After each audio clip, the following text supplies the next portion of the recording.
টকা সকলোকে good morning. পানী মানে ৰাতিপুৱাৰ পৰা পানী পৰি আছিল, সেইকাৰণে মানে মই মাছ মাৰিব গৈছিলোঁ আৰু মাছখিনি পাইছোঁ যেনিবা, সেইখিনি আপোনালোকক দেখুৱাই দি আছোঁ দেই। এইখিনি চাওক, ইমানখিনি মাছ পোৱা নাই মানে, যিটো মানে চিলবাৰীহে ক'ব লাগিলে আমাৰ ফালে মানে পাথৰৰ তলতহে মানে মাছখিনি বিচাৰিব লাগে, তাত মানে ইমান ভালকৈ পোৱা নাযায়, সেইকাৰণে মানে অলপখিনি পালোঁ, কিন্তু হৈ যাব আৰু আজিৰ কাৰণে। এইখন চাওক, মানে ইমান সময় হ'ল মানে এইখনলৈকে পানীখিনি নাচাৰে। মই মানে ৰাতিপুৱাতে মানে এবাৰ মাছ মাৰিব গৈছিলোঁ মানে, আৰু তাৰপিছত মানে আৰু জাখাখিনি লৈ কিনে আৰু মাছ মাৰিব গ'লোঁ। এইটো মানে ছেকেণ্ড বাৰৰ মাছখিনিহে এইখিনি, আৰু যিটো মানে প্ৰথমবাৰ যিটো মাৰিব গৈছিলোঁ মানে জালেদি, সেই মাছখিনি মানে খালোৱে মানে অলৰেডি, খাই কিনেহে মানে আকৌ ছেকেণ্ড বাৰৰ মাছখিনি মাৰিব গ'লোঁ।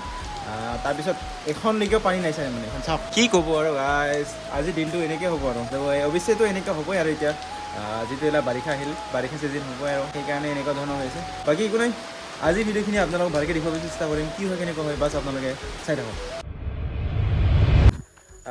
তো মাছ তাছ মাৰি কিনে অলপমান টোপনি মাৰিলোঁ, তাৰপিছত মানে টোপনিখিনি ভাঙিল, সেইকাৰণে মানে আৰু আকৌ মানে এনেখন পানীখিনি চাব আহিলোঁ। এইখন মানে পুখুৰী পানী চাব আহিলোঁ, মানে যিটো বহুত পানী পৰিছে সেইকাৰণে। এইখন চাওক এনেকুৱা ধৰণৰ হৈছে, মানে পানীখিনি ফুটিল আছিলে যোৱাকালি, আৰু আজি যিটো পানী পৰিছে ধাৰাসাৰ একদম বাৰে, সেইকাৰণে আৰু মানে এইবিলাক গোটেইখিনি পানী কুয়া হৈ গ'ল, মানে ঘোলা ক'ব লাগিলে। মানে আৰু আজিৰ দিনটো মানে হেৰি কি আছিলে, লাইন নাই, লাইন নথকাৰ ফলত মানে ভিডিঅ'খিনি এডিট কৰিব পৰা নাই বা আপলোড কৰিব পৰা নাই, এনেকুৱা ধৰণৰ হৈ আছে মোৰ পৰিস্থিতিখিনি এতিয়া। আৰু এতিয়া মোৰ মোবাইলতো ইমানখিনি চাৰ্জ নাই, মানে যিটো আপোনালোকক দেখুওৱা বুলিও মানে আজি ভিডিঅ' কৰিবলৈও মানে চাৰ্জ নোহোৱা হৈ গ'ল। যিটো মই ৰাতিবিলাক মানে চাৰ্জ দি নথওঁ, সেইকাৰণে। বাকী একো নাই, বাছ আপোনালোকে ভিডিঅ'খিনি চাই থাকোঁ দেই। মানে ঘৰত আহি আছিলোঁ, মানে আহি থাকোঁতে মানে দেখিলোঁ আমাৰ ঘৰত মানে টকৰা চৰাইৰ বাস বনাই আছে। এইখন চাওক, আপোনালোকক দেখুৱাইছোঁ দেই, এইখন চাওক, এইখন মানে একেবাৰে ওপৰত দুটা বনাইছে মানে, এইখন চাওক। মানে এই চৰাইখিনি মানে য'তে ত'তে মানে নবনায়, মানে বাছখিনি কি আছিলে, বাঁহখিনি নবনায়, আৰু আমাৰ ঘৰত তামোল গছত বনাইছে, সেইটো লাকি আৰু। আৰু গধূলি হোৱাৰ পিছতে আমাৰ বাবুক অলপমান শিকাই দিবলৈ আহিলোঁ, যিহেতু তেওঁলোকৰ মানে এক্সাম হ'বই আৰু 24 তাৰিখৰ পৰা, আৰু অলপ দেৰি পিছতে ধাৰাসাৰ পানী আহিবলৈ ধৰিলে।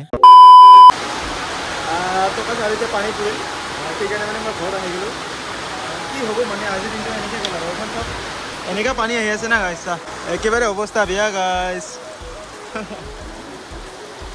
এনেকৈ আৰু মানে আজিৰ দিনটো মানে গোটেই পানী হৈ গ'ল আৰু, বাছ মানে ৰাতিপুৱাৰ পৰা পানী আৰু এখন ৰাতিলৈকে পানী। বাকী একো নাই, এইটোৱে আছিল মোৰ এটা সৰু এটা আপডেট ভিডিঅ'। আকৌ ভিডিঅ' হবে। জয় হিন্দ, জয় অসম।